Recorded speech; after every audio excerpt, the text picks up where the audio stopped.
జనవరి 1 నుంచి డిసెంబర్ 31 వరకు ఆ సంవత్సరం ఎన్ని సినిమాలు చేశాము, మా బ్యాలెన్స్ షీట్ ఎలా ఉందని ఒక్కొక్క సినిమా బేరీజ్ చేస్తే నేను నెక్స్ట్ సినిమాకి పని చేయలేను.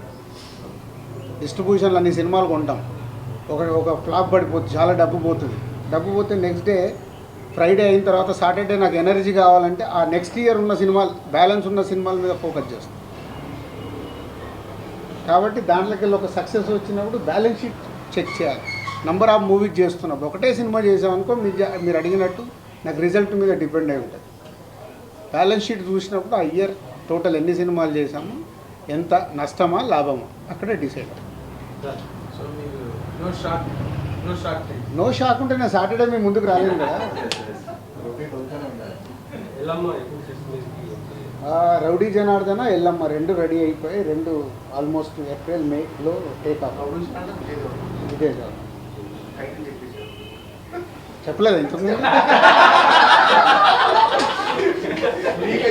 Okay, rowdy Janardhana Vijay Deverakonda cinema title, Yellamma Nithin title.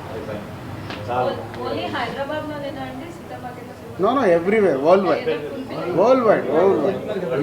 యుఎస్లో ఆల్సో బుకింగ్. ఇక్కడ 5 రోజుల ముందు హౌస్ఫుల్ అయ్యాయి. సో ఇప్పుడు ఇంకా ఫ్రైడే కాబట్టి ఇంకా 2 days ఉన్నాయి కదా, ఇప్పటికి బయట 60-70%లో ఉన్నాయి, రన్నింగ్లో ఫుల్ అయిపోతాను.